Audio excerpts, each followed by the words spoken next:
Yo, what's up, dude?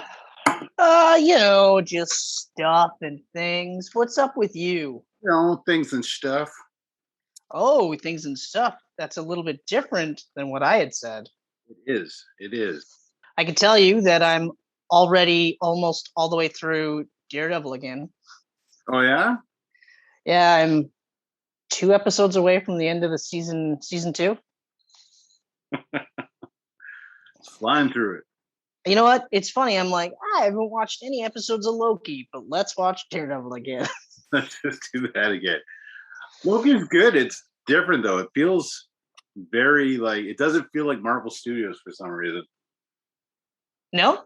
No, it's like closer to I don't know, almost feels like something like Stargate or Doctor Who or something like that. Well, that's what I saw online was that apparently, I guess the most recent season of Doctor Who isn't up to the fans' standards, and they're saying like, "This is Doctor Who done right." Ah, yeah, they're And just I all was mad that like, a woman is Doctor "Okay, Who now. sorry." They're just all mad that a woman is Doctor Who now. Yeah, but I mean, hasn't that been for a couple seasons? You think they'd be over it by now? Oh wait, never mind. Yeah, Never mind. What was I thinking? it's crazy talk.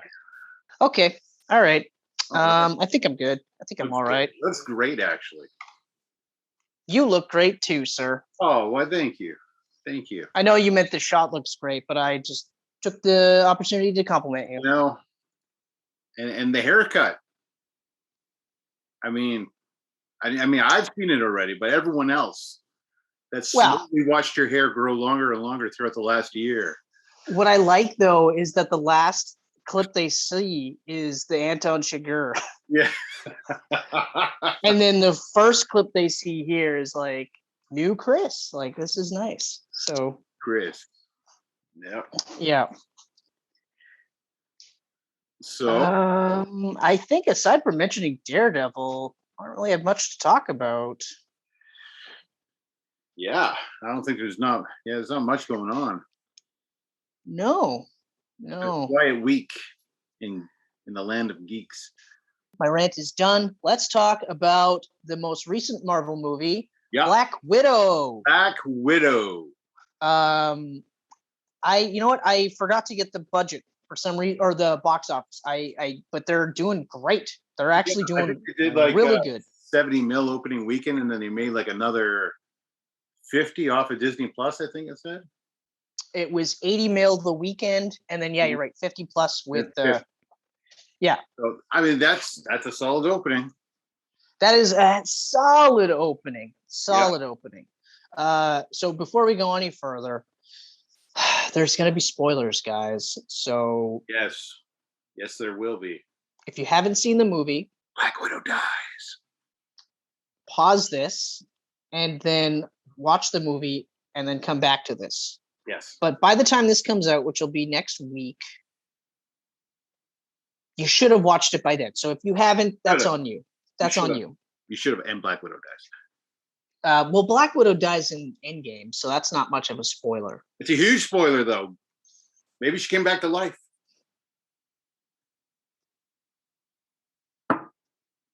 Everybody knows that it's set between Civil War and Infinity War. Does everyone know that? Because I'm pretty sure my dad was confused as fuck and I had to explain it to him. Okay, well, maybe not everybody knows that. But as of now, everyone watching this will know. They know now. They know. All right. So. All right. Directed by Kate Shortland. Screenplay by Eric Pearson. Mm-hmm. Story by Jack Schaefer and Ned Benson. Created by Stan Lee, John Rico, and Don Heck. Natasha Romanoff heads the cast. So Natasha Romanoff, Black Widow, played for the final time by Scarlett Johansson. Heartbreaking. And I mean, what can you say? She has gone above and beyond. She's made this role more her own, to the point where passing the mantle on to another character makes more sense as opposed to recasting. I mean, I love Robert Downey Jr.'s portrayal of Tony Stark for the most part, depending on who directs him. Mm-hmm. but I do feel like Tony Stark could be recast. Just like Chris Evans, I feel like when they decide to bring back Steve Rogers, he can be recast, no problem. And they can do like a James Bond type of thing for a lot of these characters. Even Thor, I think Thor can be recast. A lot of these characters can be recast. Black Widow is a tough one, and I like the idea of having Yelena Belova be the stand-in. I don't want to say stand-in, but the new Black Widow. In the meantime, until if they decide to bring her back, right? Because I mean, the other thing is we don't know if they're ever going to bring any of those characters back. That's the other part. In comic books, we take it for granted. We know the second that Tony Stark dies, he's coming back. Captain America, he's coming back. They're all coming back. It's just a matter of time. Yeah, once you unlock the capabilities to travel through time and multiverses and all this and that, they can easily come back. Or we're just dealing with fucking super powered people. Like, I mean, it could happen. Like, it's just one of those things. It could just happen. You could just say comic book stuff and they're back, right? They're back. So I don't know. Maybe they might not go that route, but I feel at some point they might bring these characters back and they can be recast. So with Black Widow, with Scarlett Johansson, there's enough time in between where you can shake off Scarlett Johansson's portrayal and recast if necessary. Because again, like with so Yelena Belova, I have new Black Widow ? Fingers crossed. Played perfectly by Florence Pugh or Pug or however it's pronounced. In fact, so good that she for me is the standout.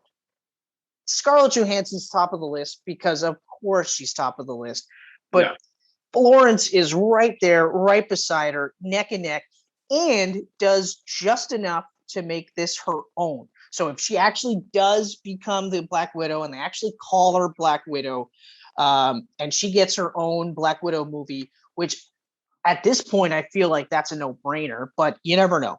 You never know. Especially because now apparently they're not locking people into 14 movies at a time. And in fact, some people are getting like one and done contracts. So if Anthony Mackie can be in Captain America 4, Florence Pugh can easily lead Black Widow. Actually, speaking of Mackie had like, I think he's got a 14 appearance contract. So he's got one of the biggest ones. Sebastian Stan was a high one too, right? I think he's around 14 too. I think Stan was 9. He was still 9? One of the 9s. Yeah. Okay. Because like originally now. Well, it's like does the TV series count as one appearance or does it count as 6? Because technically it's the he might act, because there's all 3 Cap movies. Yep. Then there's Infinity War. Yep. Endgame. End credits for Black Panther. Wasn't he in that? Yep, he was in the end. He was in credits for Black Panther, so that's 6. End credits for Civil War. No. Well, he was in Civil War. Period. Okay, so 2. He was actually a vital part of the plot for Civil War. Come on, jackass, stay with it. No, and then of course, it was another movie where it wasn't a Cat movie. Wasn't it like an Ant-Man? It was Ant-Man. It was Ant-Man, where he was tied up and Cap walked up to him. That's right. It was Ant-Man because Anthony Mackie goes, I might know a guy. Right. And then they went to Okay. That's right. Yeah. So then, so that's and then Falcon and the Winter Soldier. That's 8. So Cap 4 is 9. Cap 4 is 9, and I mean it'd be silly not to have him in that movie. Yeah, absolutely. But then again, they can also renegotiate after the fact, right? They could. It's crazy to me to think that like how many times has there been a live action Superman? Please, let's not do this. I don't want to talk about Superman. Please don't do this. Just briefly though. Okay, so 4. There's 4 of the Christopher Reeves. There's Superman Returns, Man of Steel, Batman, and 8. Yeah. Not counting the old TV shows from the 30s or 40s. No. There's 8. Movie-wise, 8. Yeah. How crazy is it that Black Widow has as many live action appearances as Superman? I never thought I would see. That's great though. It is amazing. It is so good. Yeah, because it's Iron Man 2, Yeah. and then it's Avengers 2, 3, 4, Civil War, Winter Soldier. Yeah. Black Widow. Yeah, that's right. That's 8. Yeah, that's nuts. That is nuts. Crazy. And like, great for her. This movie is amazing. Should have still came out like 5, 6, 7, 8 years ago. You know what? I have different opinion on that, and I'll explain why in a minute. Let me just finish up with the cast because it's a short one. So let's. It is. So we've got Alexia Shostakov, the Red Guardian, played to perfection again by David Harbour. Like, I'll say this, I'll skip ahead to my likes. One of my first likes is the cast. So there is no one bad in this movie. Not one person in this movie is bad by any means. Okay, so getting back into it, we've got Melina Vostokov, also Black Widow, played again to perfection by Rachel Weisz. We've got Taskmaster Antonia Dreykov, Olga Kurilenko. Probably the easiest role she's ever had to do because she didn't have to do anything except stare oddly. We've got Thaddeus Ross, played by William Hurt again.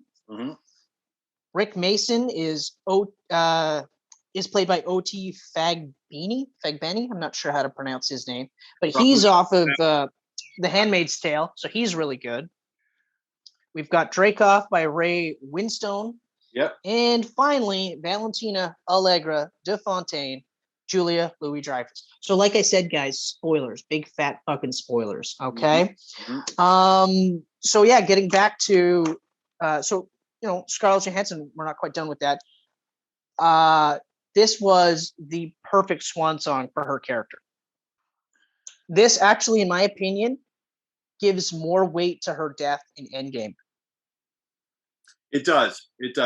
And I wanted to see this story. Like, I really, really wanted to. And you know what? They could easily have a Black Widow 2 with Scarlett continuing before Civil War with the breakout of the raft and everything. Yeah, they definitely could. They could have done that. But it's so good, man. Like, it's so good. And here's the reason why I'm saying that. And this is where it's a little weird. This is why I'm saying it's like, I personally believe that this movie should have came out long before Wonder Woman. This should have been a phase 2 movie for sure. Yep. However, if that would have been a phase 2 movie, this would have had to have been Black Widow 3.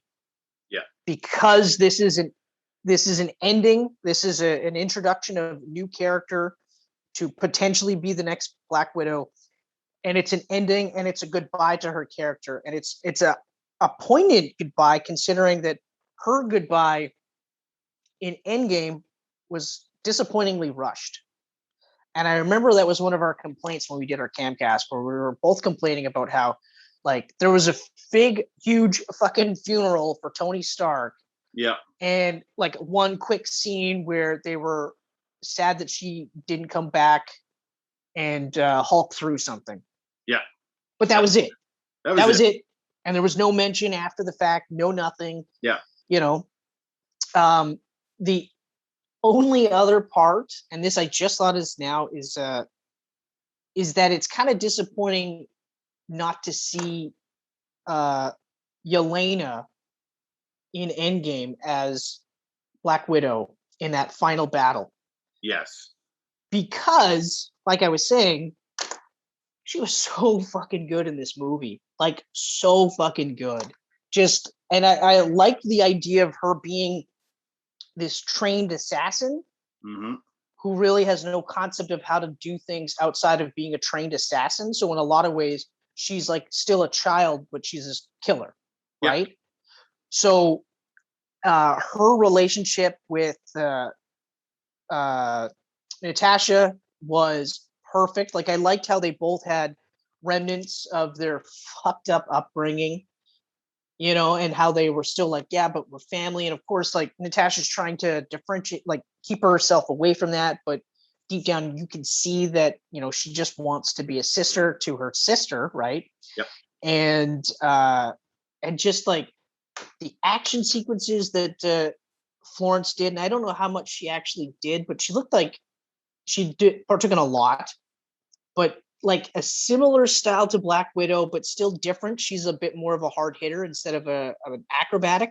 Yep. And that fits her physique, because her physique is very like stocky, surprisingly stocky for a Hollywood star, which I hate to say that, but like, well, I mean, she got raised to play Paige in Fighting with My Family, right? Okay. Oh, So that's right. Yes, that's right. That's I right. think she kept that on. So, well, I mean, she might have had to because of the casting, right? yeah. But even still, like, even I've seen her before Fighting with My Family, and she has that stocky physique. Like, this isn't just like hourglass figure, this rail thin. Like, so it's refreshing to see that kind of physique play out, and also just be so good in the role. Like, if this is the new Black Widow, fuck, sign me up. I'm in for everything, you know? Absolutely. And like this, like, I love that this movie happened. I love everything about it. But the reason why I still feel like it should have happened before is like, this could have easily, phase 3 was like 100 movies long.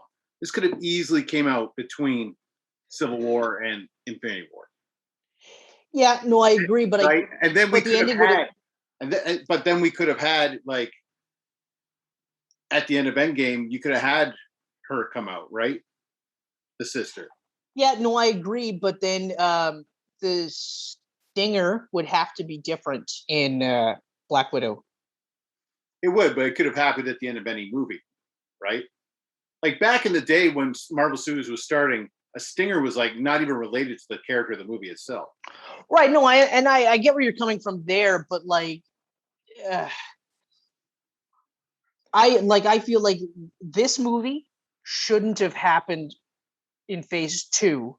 This should still have ended up where it was, but this should have been Black Widow 3.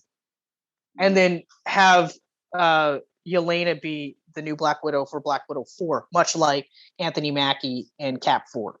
Yeah. Because like, and I don't care. I guarantee you, I know that the thought process from all those guys back in the day was no one's going to go see a female-led superhero movie. I guarantee you that was the thought process, because of course the flip side is no one's going to buy toys for a female-led superhero movie.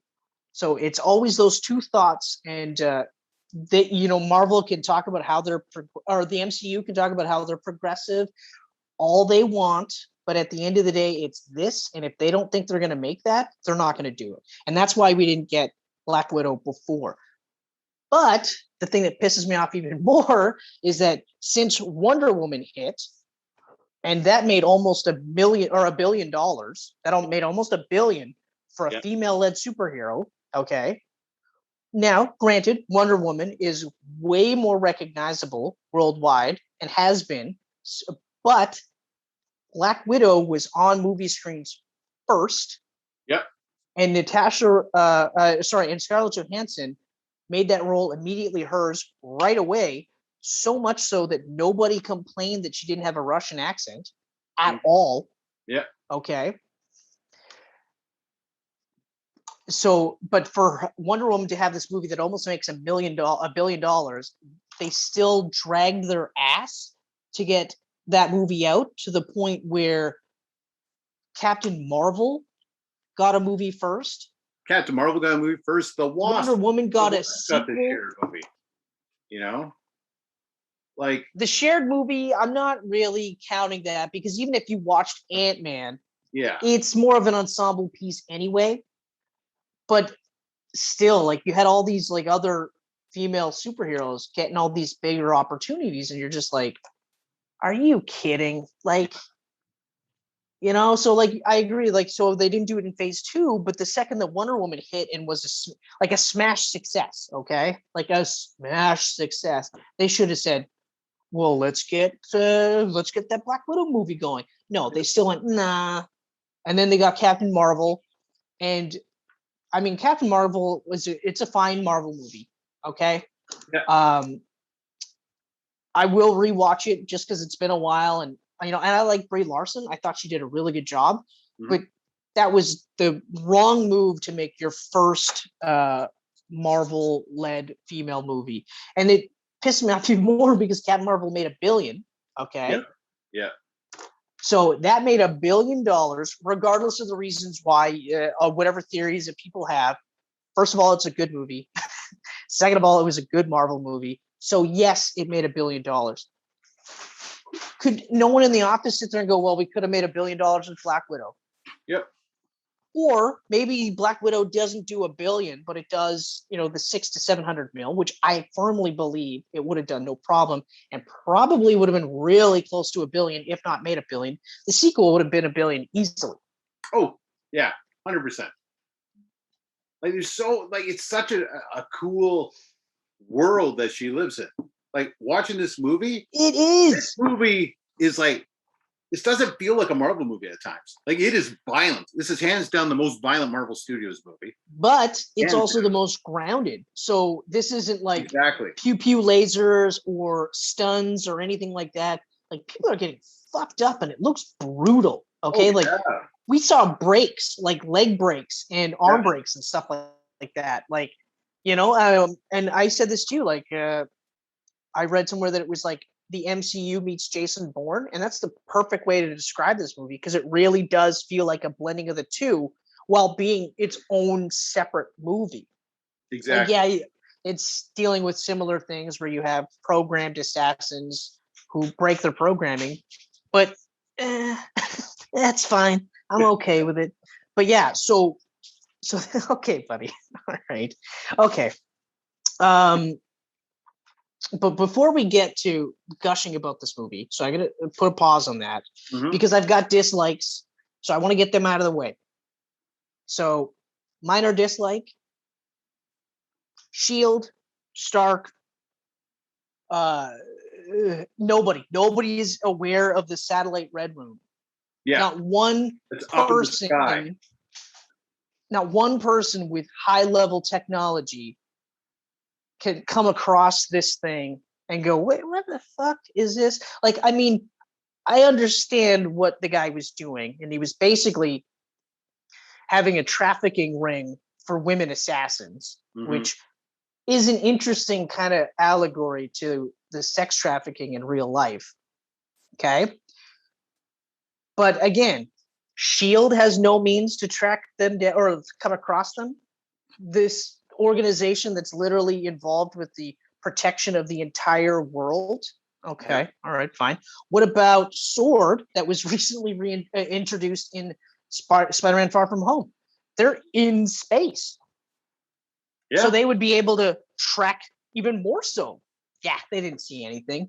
Like an Iron Man, I know he's dead, but he would have had contingencies in place. Like nobody sees this for however long it's going on. So that part, it's a minor one, but it took me out of the movie enough because I mentioned it. I was like, nobody saw this. Giant and you said the same thing. You were like, not one person. I was like, that should have been underground.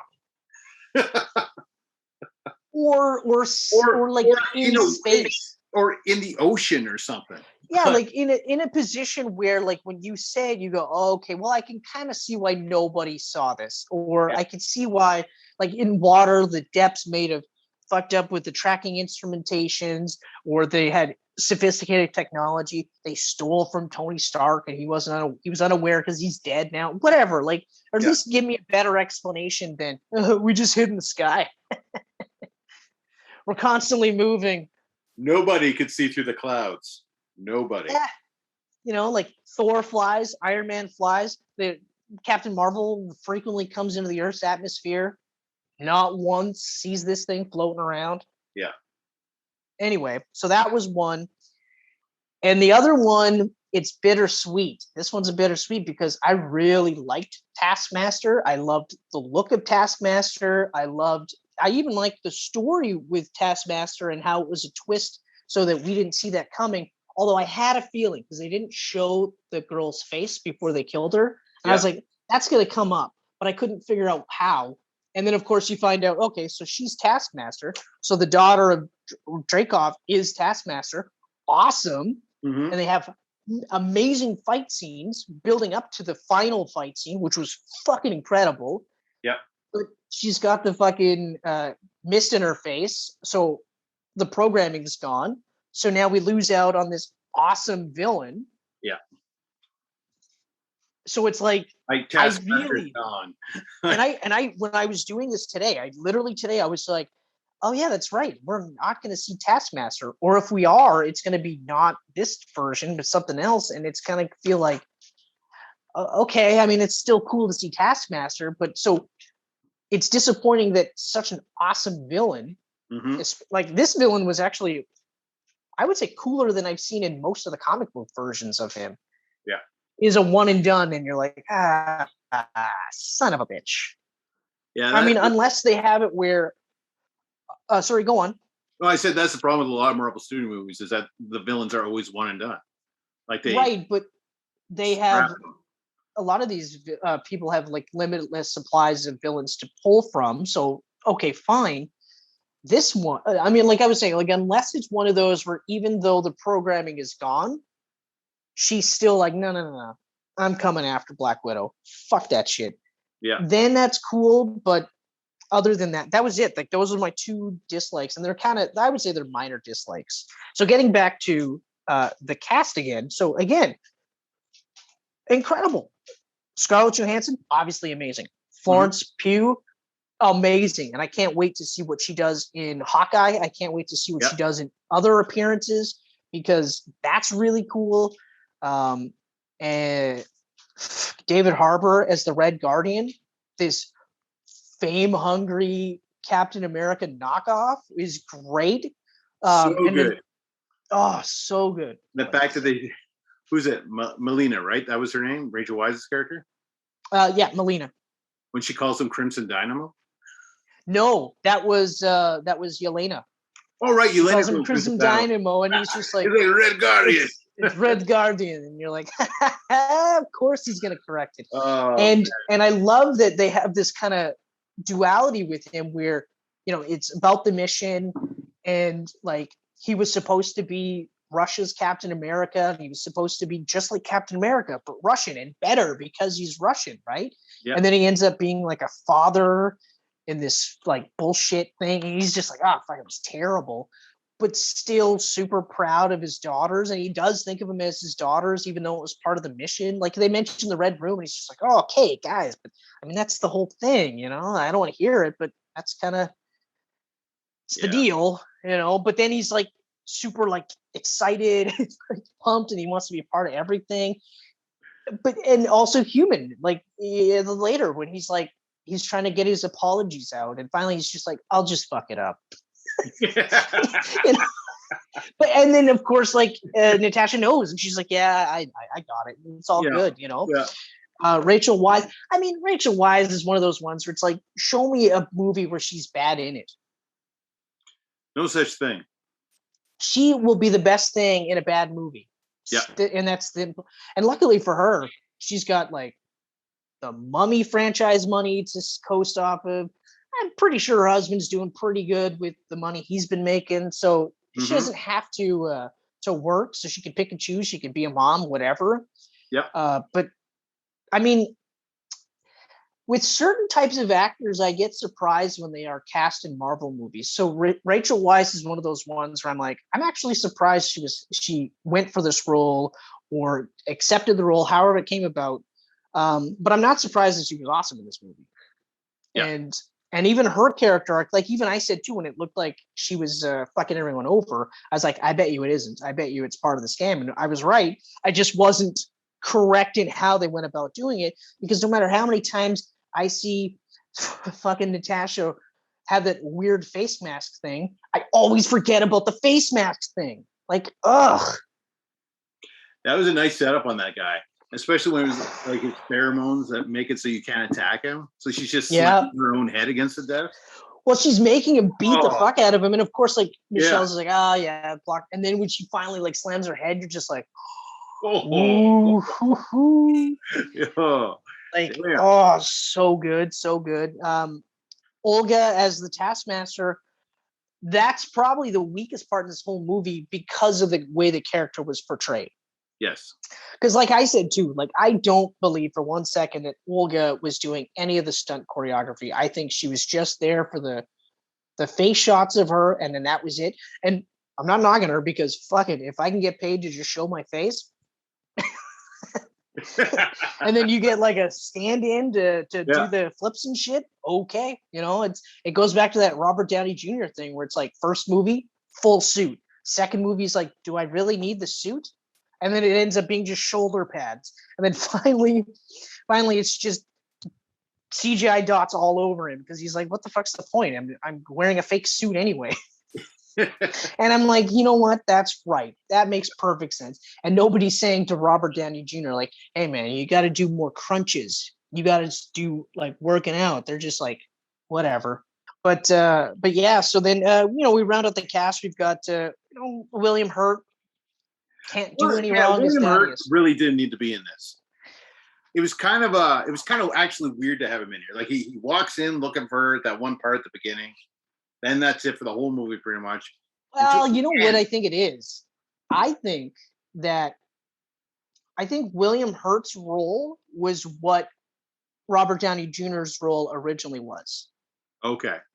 Because obviously there had to be some link between the movies, right? So rather than just say, I'm on the run because I teamed up with Cap, and even though they said that, like Cap and Black Widow on the run, do the events in Berlin, and you're like, that's really all I needed to hear. Mm-hmm. But then, so I that's what I think, because we talked about this originally. Robert Downey Jr. was cast, and people, surprisingly, a lot of people were not happy about that. We were two of the guys that weren't happy about it because I was like, what the fuck's the point? Like, there's no point. There's no need for that. Let her have her own movie instead. And that was the biggest thing, especially because we came off of like, you've already fucked up Spider-Man. Leave Black Widow. Leave Black Widow. Not fucked up. He's not fucked up yet. Wait for the third movie. He might be fucked up. But the first two movies are actually good Spider-Man movies. Yes. We don't need to rehash that, though, because this is about Black Widow. But that's what I think. My theory is that he was originally supposed to be... So he was doing what Robert Downey Jr. was doing.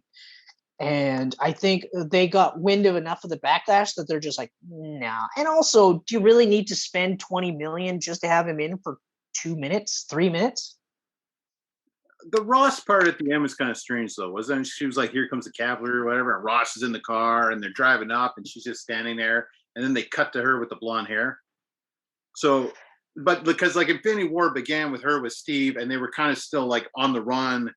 Yes, that's exactly what it was. That's exactly what it was. What the hell happened? Did he show up and let her go? Or like the cars were right there and she was just standing there? And I think, and I said this the night we watched it, I think it was because she gave him the information about Dreykov's mission and the fact that she took down the Red Room and in effect gave him 20 highly trained individuals, right? Because they're all called Black Widows. So highly trained Black Widows, maybe he'd just kind of look the other way type of thing. But yes, I agree without any sort of like, I mean, it's catch-22. Sometimes I complain when they explain too much. But I definitely explain when they don't complain when they don't explain enough. And this is one of those things where you're just like, that's a continuity error there. So yes. So yeah, you're right there. Rick Mason's character, for what he was great, Yeah. Buddy. I could have gone without the friend zone aspect. I thought it was more refreshing at the beginning where they were just friends. But then at the end, they had that sort of hint where he was into her more than he had let on type of thing. And that's when I was kind of like, there was no need for that. Yeah. What else do we, and then of course we've got Ray Winestone as Dreykov. Fucking hated that guy. He did a really good job of making you hate him. He plays a great bad guy. He does play a really and like that fucking this cocky, like untouchable guy. Like, of course he's, so he does a really good job there. And then of course Julia Louis-Dreyfus is owning this role, and it's not like she's doing anything different. She's playing Julia Louis-Dreyfus, but playing herself. But it's definitely her. It's definitely Yeah. like her role to make, and I'm excited to see where this character goes. I do, like I said, I think Thunderbolts is where they're going, and I think I that's agree with you. ultimately what's going to happen with U.S. Agent and I White Widow. Maybe they'll call her the White Widow. Who knows? I think we're heading towards a Young Avengers versus Thunderbolts type of thing going on.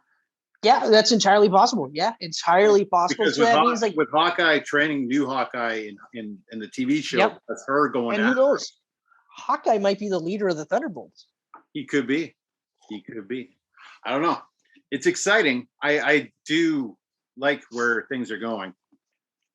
Yeah, like now that I can kind of get a clearer idea of where things are going, it's like, okay, all right, I'm a little bit more optimistic about it. I still feel like the Eternals.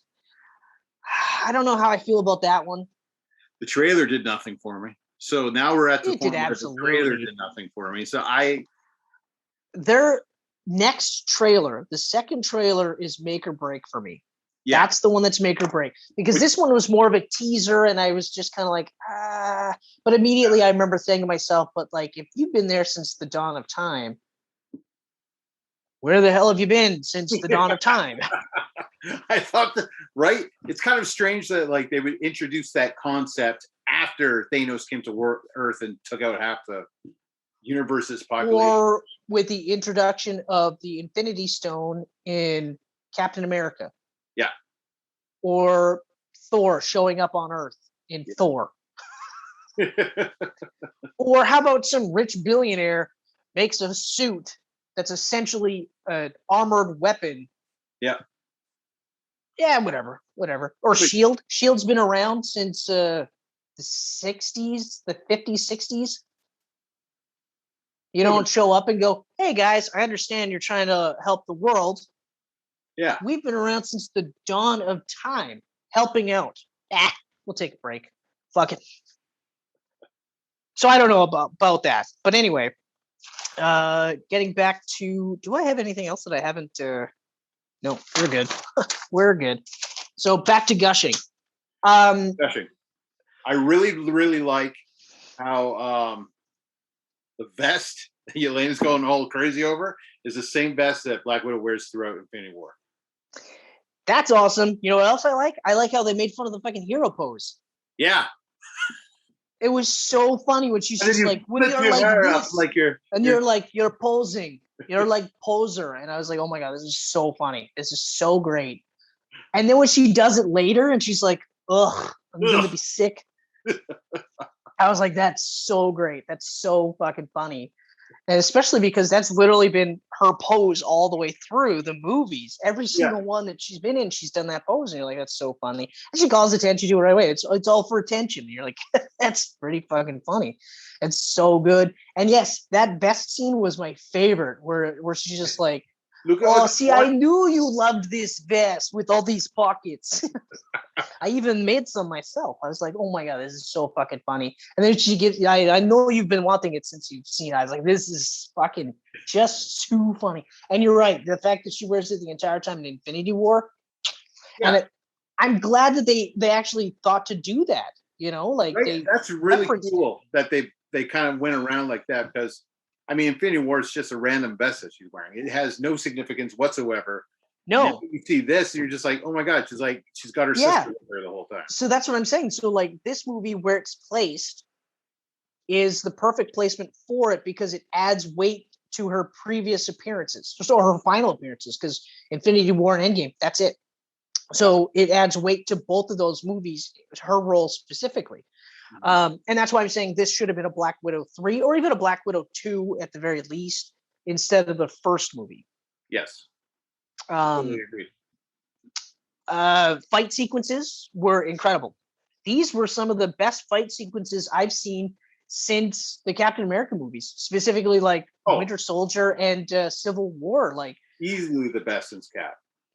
Like so, and partly because like we're dealing with humans, right? So there's a little bit more of that. Well, fuck, like they gotta be careful here, and even knowing this is so funny. This is one of the reasons why this movie is so good, is that you know that Black Widow survives this movie.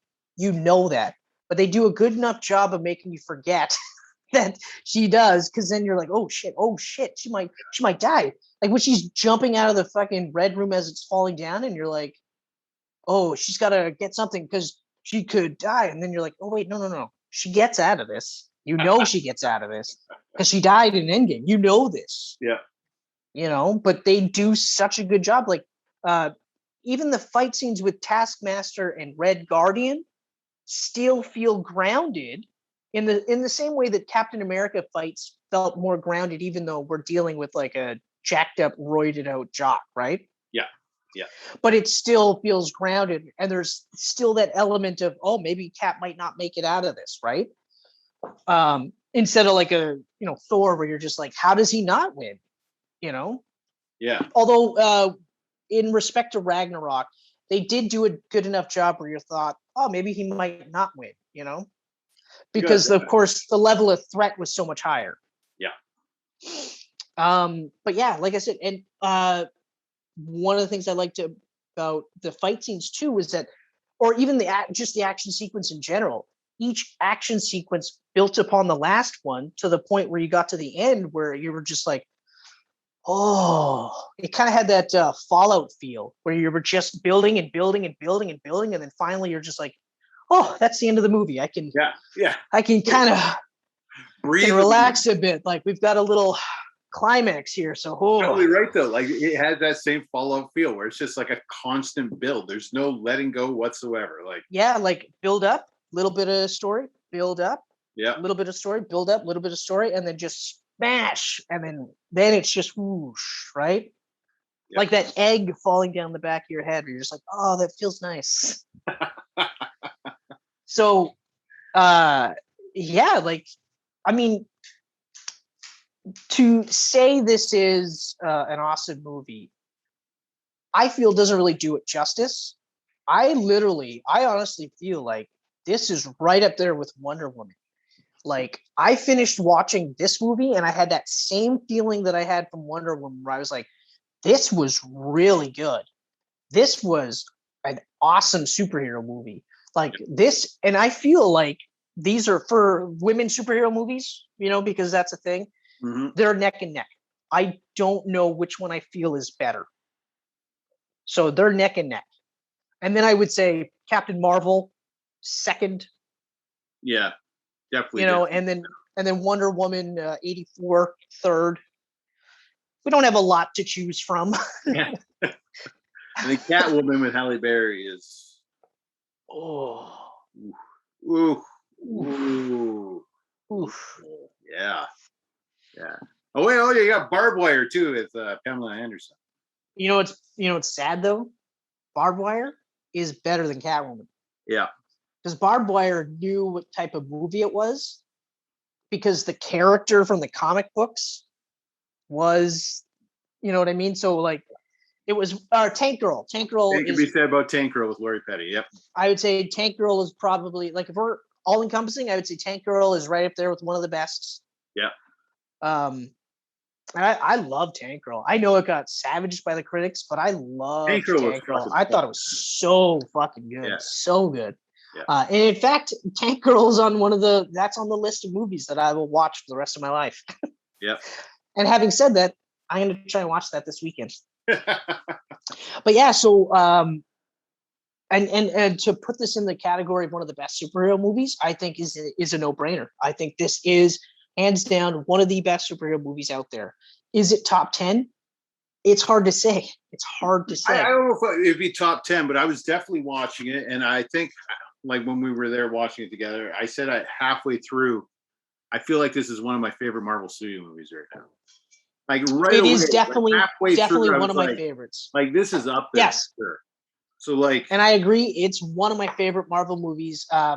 This will be the first movie that I purchased in a while, like a physical copy purchase in a while.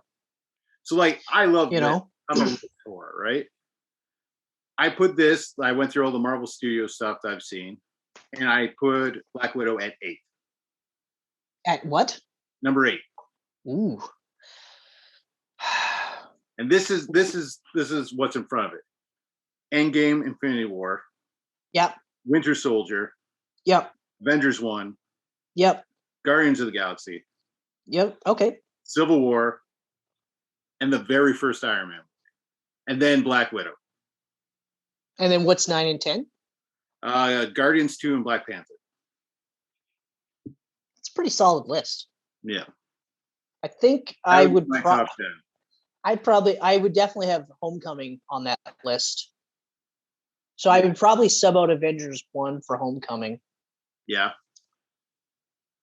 Because I don't know, like after watching Avengers enough times, I don't know that it makes the top 10 now. It still makes the top 10 for me. Because I still think it's a really great way how they came together. Yep. And actually, I agree. Not to spoil anything, but Loki kind of touches on Avengers a bit because of the Loki. Well, he would have to because the Endgame stuff. Exactly. So that, like, seeing the little bit of Avengers 1 stuff, and that kind of made me go, like, I really, really loved the first Avengers movie. Like, for nostalgia purposes, but also, like, seeing those characters come together for the first time. I was going to say, like, aside from the first half hour or so, 40 minutes, the rest of the movie is solid. It is awesome. Yeah. It is so great. And nothing beats. Yeah, you know what? It might have to make the top 10. I don't even want to do lists anymore. It's hard because it's like picking your favorite nut, you know? It's like there's 26 entries in the Marvel Cinematic Universe now. 27. Yeah, I know. So, yeah. I will tell you at the bottom, though, is still Iron Man 2, Thor 2, and Age of Ultron. Yeah, I would say those are would have to be my bottom list as well. That's my bottom 3 right there. I think for me it would be Thor 2 as the worst, as the absolute. No, that's Iron Man 2 is really. You know, the worst part though is like, yes, these are the worst movies. The portrayals of the characters are still relatively good, even though Thor. Yeah, Thor's portrayal is not bad in that movie because it's not the douchey bro that they're doing now, which no. I'm used to now. Like, it's like I said with the Russos, I've liked that version. With Wakiki Tahiti, whatever his name is, I was like, this is so bad. I'm so like Love and Thunder. I don't know whether to be excited or just horrified. It's tough. It's really, that one's a tough one for me. Taika has said it's the craziest thing he's done in his life. And I was like, really? Because Ragnarok was definitely far away from like proper character portrayals. Well, the only thing that I'll say about this one though is that we're also coming off of like a beautiful arc closer by the Russos for Thor's character. Yes.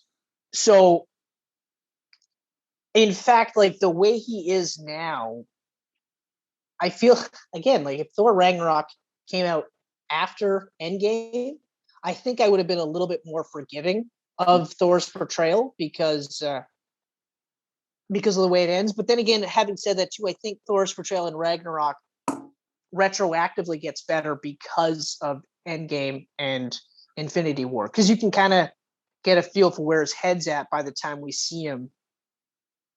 Yeah. But then again, like I said too, it's the same thing with like Tony Stark. When the Russos have him, I'm like, yeah, this is fucking great. Mm-hmm. Joss Whedon has him, and I'm like, I hate this guy. Like, this guy's a douchebag. Fuck this guy, you know? And it was weird too, because like his character's not that far removed from how he was in the Iron Man movies, but it's just too one note, I feel like. And that's where Joss Whedon, I think, is I think that's where people are starting to see how he operates. And it's very one note. It's just like, Captain America, he's old, so he's going to make old guy jokes, even though he's been in the new world for a couple of years now. He's going to say things like, language, guys, even though in the first movie he said, light the bastards up, whatever. Right. Yeah. And Tony is going to just snark the shit out of everything. So that's him. And Thor is Thor. I don't really know what to do, but he says thou a lot. So we'll do that, you know. But anyway, so in the pantheon of Marvel movies, this is hands down one of the best. in the pantheon of superhero movies, hands down one of the best. I agree with you in the sense that it would be nice to see a sequel with Scarlett Johansson. Yeah. If it was ended differently. If it was ended differently. Like it's tough, right? Because Endgame, I was so bummed that she died. I was so bummed because I love her portrayal as that character. Everyone was bummed that she died. I was bummed that she died. I was like, "Are you kidding? Like, come on!" And then I got sick with the Black Widow movie, right? And it's just. But the part that pisses me off the most, though, is that you kept thinking maybe they'll bring her back, maybe they'll bring her back, maybe they'll bring her back, and then you get like this like half-assed mention that she's gone, and like I said, like, like everyone's weeping over Tony Stark, and they should, because he got the hero's death that nobody thought he was going to have, right? Like even Cap said, "You're not the guy that jumps on the grenade," right? Yeah. And then he was the guy that jumped on the grenade, and you're like, okay, all right. So he got the death that he deserved, but it shouldn't have overshadowed her funeral, her remembrance, and her respect for her sacrifice, right? Yeah. So this does a great job of going, okay, all right, this is a nice send off. That was like one of my only huge negatives with Endgame was that they kind of just said fuck Black Widow at the end, right? Yeah, exactly. Like, so, I agree. Seeing this movie, it's just like it opened up the wounds again because she's so fucking good in this. She's so good. I'm like, I'm not ready to say goodbye to this. Yeah, but I mean, Scarlett is done though. She said like, this is the end of the run for me, and I feel like I went out on a high note, and I have to agree, she went out on a hell of a high note. Incredibly high note. And I mean, you figure that like she's been doing this character for 11 years. Like, that's a good chunk of time. Yeah, that's a long time, and I think she might have only did one or two things other than this in the meantime. Yeah, I mean, she did some like smaller roles and stuff. Like I know she was in Chef with Jean Favreau, right? And she did a couple other little things. I mean, she did Lucy, right? She did Lucy. Yeah, that's right. But like, but then again, too, like because she wasn't really beholden to a full-on movie in a lot of senses. She was always kind of a ensemble player. I would say like Winter Soldier is more of a co-star. I would say that one is one of the ones where she's more of a co-star, but everything else is part of the ensemble. So she's part of the Avengers and stuff like that. So she did have a little bit more flexibility because she wasn't like, Chris Evans locked into fucking 6 movies and they're almost all filming back to back, right? Because it's like Cap's filming, and then it's Avengers is filming, and then it's Cap 2 is filming, then it's Avengers 2 is filming, and then Civil War, then then from there it was Infinity War and an Endgame. Yeah. Like, hey, Chris, we know you got like a couple weeks off from everything. Do you want to come do a cameo for the Dark World? No, I don't.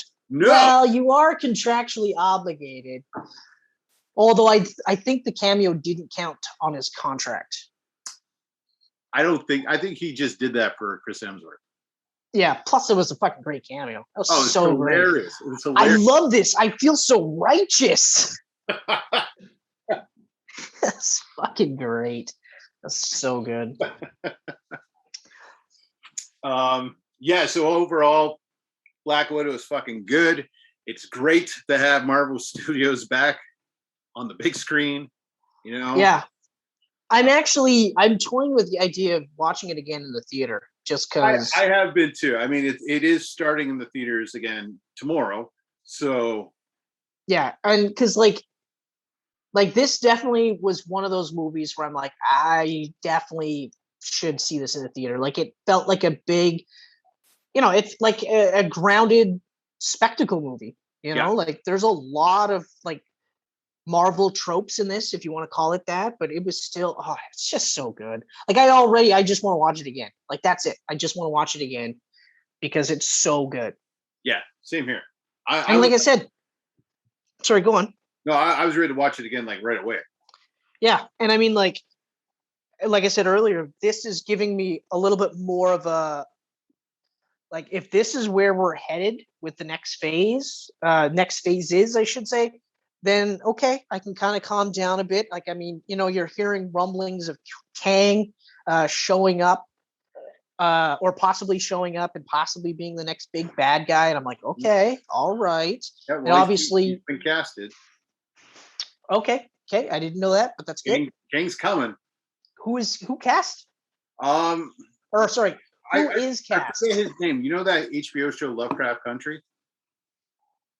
I'm familiar with it, but I've never watched it. He's the main guy in that. Okay, all right. It's not a big star. He is freaking amazing. Like Lovecraft Country was amazing.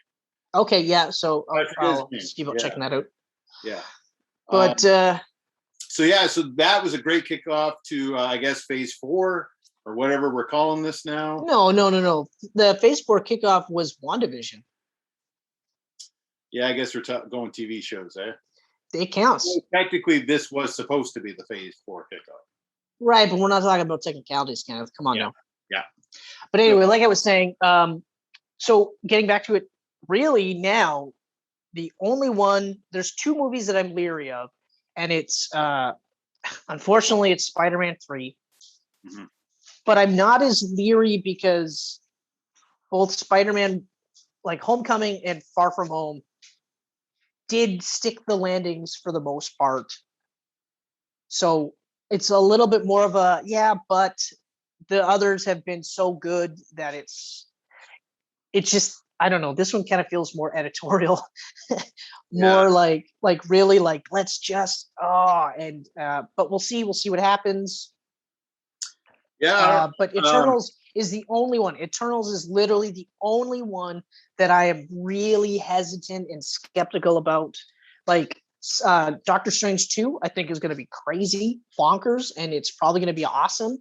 Oh yeah. Love and Thunder, I feel like is going to be cool. I think it's going to be really great, and to introduce Jane Foster as the new Thor, I think is going to be fucking crazy cool. Mm-hmm. Like even just the fact that the Guardians are only going to be in the first few minutes of the movie, and that's kind of it. I'm like, that makes sense. That's perfect. That's fine. Yep. But then when we finally get to see Guardians 3, another one that's going to be like, I have no doubt in my mind is going to be awesome. Cap 4, again, no doubt in my mind that's going to be fucking awesome. Eternals is the only one. What is it? Quantumanium?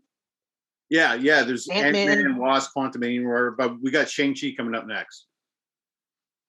Shang-Chi, I feel like is going to be good. I feel like it's going to be a fairly good, because there's that Batman Begins vibe to it. But it's also a standard origin flick, so there's really nothing there. But it's also actually introducing the Mandarin and full on, so that's really cool. So it's like Eternals, unfortunately, is the one where I'm like, I really don't know about that one. Yeah, I really don't. And if that's the only one that doesn't do well, fine. I do think Shang-Chi's going to do really well. I don't know about $1 billion. I know like a lot of people like to throw the $1 billion mark. I think it's going to be a solid 600 to 700 mil. Yeah, actually, because isn't it banned in China? Didn't they shoot? It probably is. Didn't they shoot somewhere in China they weren't supposed to shoot? So now China doesn't want to play it. I wouldn't be surprised if that's the case. But even like Black Widow is, it's not being played in China right now either. Like because the Disney streaming is not in China because they have their own streaming service. Yeah. So I don't know. It's weird that Disney's going to be in a position where they're not going to be pleasing their Chinese overlords. Yeah, I feel like a lot of business for Shang-Chi would have came from China. So if it's banned there, I actually think it kind of started with Mulan too, because Mulan there was a lot of like edits. Mulan did the same thing, right? I think some of Shang-Chi shot in the same place Mulan did because it's both Disney, right? Yeah, but Mulan was also, I think Mulan was part of the beginning of the end of this weird like kowtowing to the CCP. But regardless, I don't want to get too involved in that because I don't want to end up dead. So yeah, like I said, the whole thing for me now is literally Eternals and Spider-Man 3 to an extent, and that's it. Yeah, we're in interesting times. Yeah. We got. Did you see it? Deadpool and Korg got to meet each other. I did not watch that yet. Well, But Deadpool, I guess, is in the MCU with this commercial. yeah, well, we knew he was in the MCU because they said he was in the MCU. Kenneth, come on. So yeah, so that's kind of where I'm at. I'm really hesitant about Eternals. I'm hesitant about Spider-Man 3, but we'll see what happens. We'll see how it shakes out. Other than that, I think everything else is going to be great. I think it's going to be a pretty surprisingly solid phase that I couldn't have guaranteed a year ago, because I was shitting on this a year ago. In fact, no, I was shitting on it. In fact, almost the entirety of the phase 4 mention, I was like, it's not going to be good. Shang-Chi's not going to be good. Eternals is not going to be good. It's all going to be garbage. Fuck everything. But I mean, like we were thinking, like character-wise, I got no interest in Shang-Chi as a movie, right? I'm a little bit more intrigued by it because I'm a huge kung fu guy. So yeah, I'm okay with that. I felt like it would be one of those Black Panther things where I would be like, I have no interest in Black Panther, but the trailer came out, I was like, it actually looks fucking awesome. That's how I felt about Shang-Chi. But I still kind of feel like Shang-Chi for me is still in that Iron Fist range where it's like a really cool concept, but I was never really into the character so much as a kid or even growing up. Like Iron Fist had that one run. I can't remember who wrote it. I want to say Rucka, where they introduced the concept of Matt Fraction. Yeah, Matt Fraction. They introduced the concept of multiple Iron Fists throughout, and I thought that was a really good run. But then it just kind of ended with a whimper, and I was like, okay. Yep. But it was still like even when they said Iron Fist was coming to the Netflix MCU, I was like, oh, okay, all right, fine. And then of course, dumpster fire that first season was. Yep. And second one, pretty much also a dumpster fire. Never watched it. Well, I'll spoil it for you. They introduced. Yeah, they I had no interest. Yeah, you know what? But they introduced Colleen Wing as an Iron Fist, and I was like, they should have done that right from the beginning. Yeah. That would have been really cool. Like, yeah, you still introduce Danny and you still have him be an Iron Fist, but if you introduce her as an Iron Fist and they're becoming Iron Fists together, I think that would have been a lot cooler. Yeah, she's a better actor than he is. I think Marvel Studios made a huge mistake by scrapping the Netflix series. Yeah, well, they had to because they were bought by Disney, and obviously Disney was going to be doing their own streaming service. So they had to. Yeah, I mean, it's fine. There was no way that they weren't going to get rid of it. They could continue on now that I agree. Everything is up. And they should. They absolutely should. We had a perfect Luke Cage. We had a great Jessica Jones. Daredevil could not be better than he is. Like, it's insane how perfect that Deadpool is, or fucking Daredevil is. Yeah. I actually feel bad for the guy that gets cast as Matt Murdock / Daredevil, just like I feel bad for the next guy that gets cast as Punisher whenever we see another live action version of him, which I don't think we're going to see for a while. But luckily for them, at that point, not too many people will be thinking about Jay Barenthal. Mm-hmm. But like his Frank Castle is leaps and bounds better than any other Frank Castle I've seen, and I've seen now officially 4. I've seen every live action version of Punisher. Yeah. And he's the best one. He's the absolute best one. And it's a shame the way the world is now, of course, and just because the way the character is, but yeah, I agree. Like, there shouldn't have been no 2-3 years in between where you can't use the characters or whatever. It just seems so crazy that they would have a non-complete clause or whatever, where it's like, yeah, now we can't do Daredevil for 3 years or whatever. Or it's like, or it was something ridiculous where it had to be 2 years or something before Cox could be Daredevil, if that was the case. Yeah. Which is ridiculous. And which is so dumb, because if it's me, I'm immediately jumping on season 4 because it keeps it fresh in everyone's minds. Not everyone constantly rewatches the show like I do. Yeah. But like I'm saying with Jay Brenthal, he's so good as Matt and Daredevil that I couldn't. It's going to be really hard for me to picture somebody else. But the next guy is going to have to be fucking incredible, and that take is going to have to be fucking incredible because the take on the character, the show, the gritty realism, the beautiful melding of his Catholic religious aspects, his legal law aspects, his friends aspects, his mentor aspects, his daredevil aspects.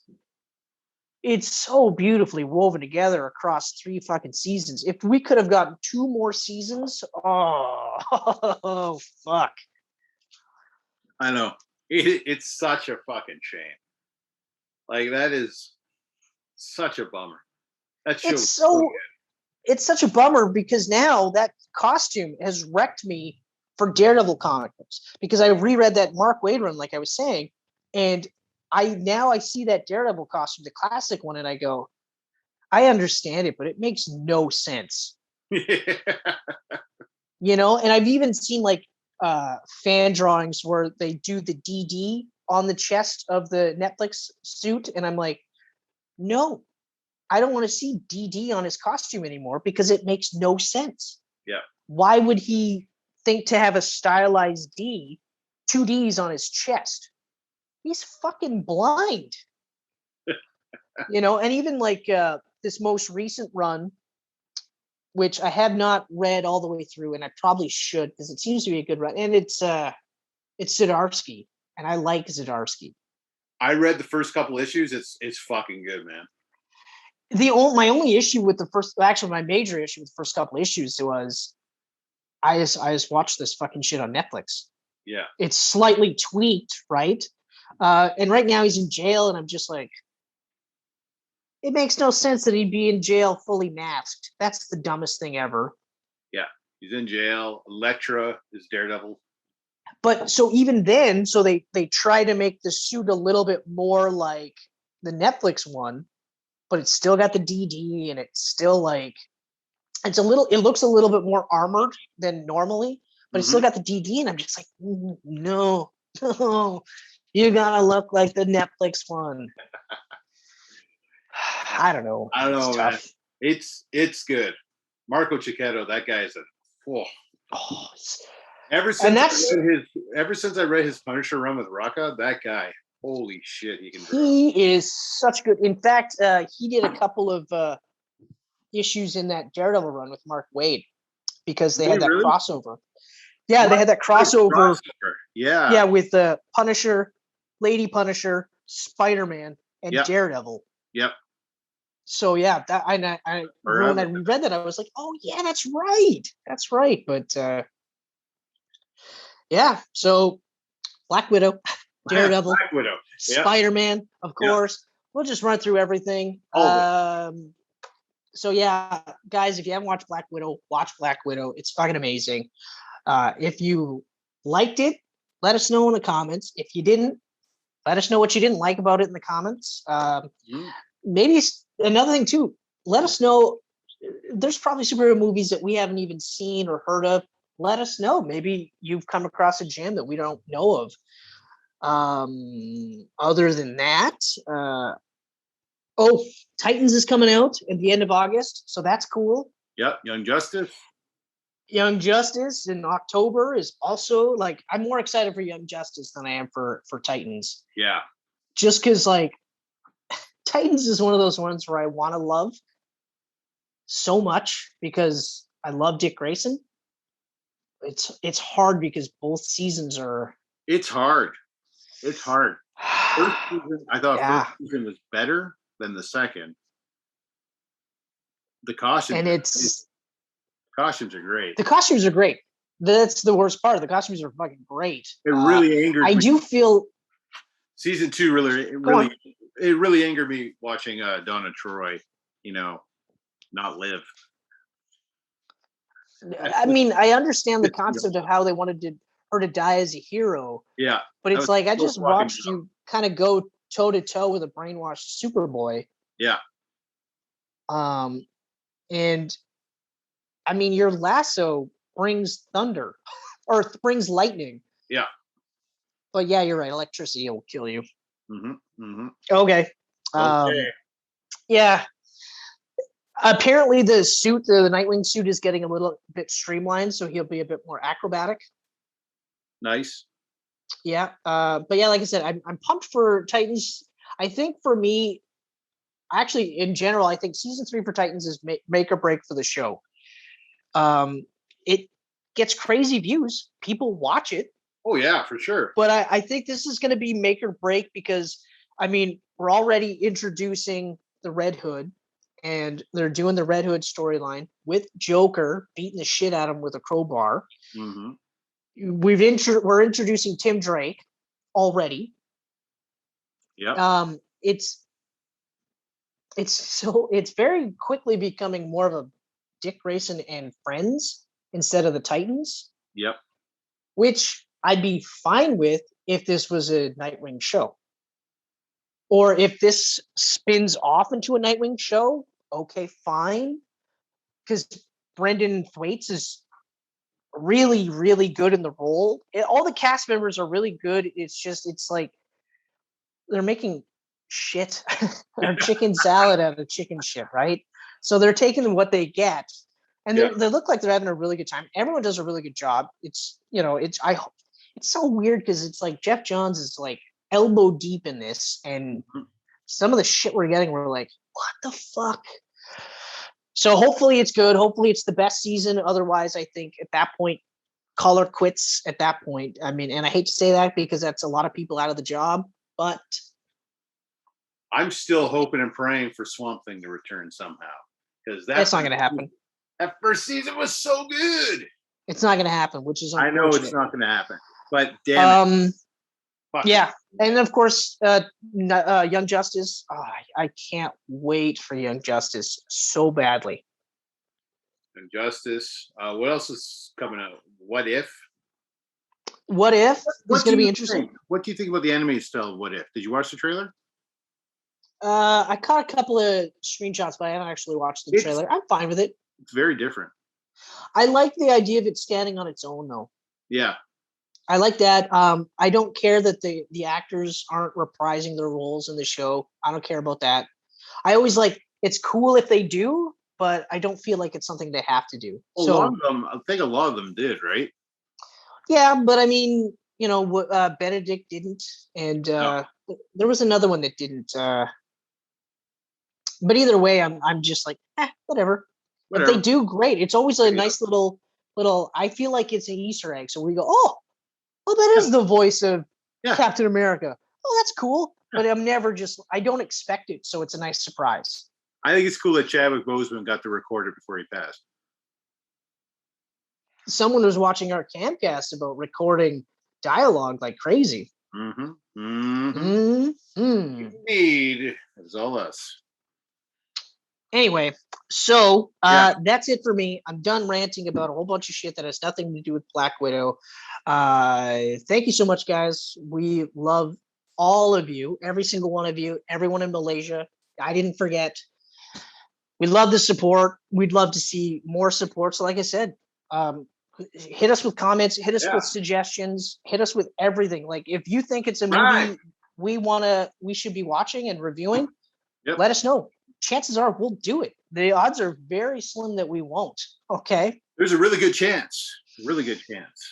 It's crazy. The odds are so good. Other than that, like I said, as always, you can see us on Facebook. You can see us on Instagram. You can see us on Twitter. You can see us on YouTube, obviously. You can hear us on SoundCloud. You can hear us on Google and Apple Podcasts. You can even see us on a website at some point. You'll see more of it. It's geekpantsmedia.com. I mean, honestly, we'd be doing this without you, but it's great that you guys are along for the ride. So thanks so much. Thank you very much.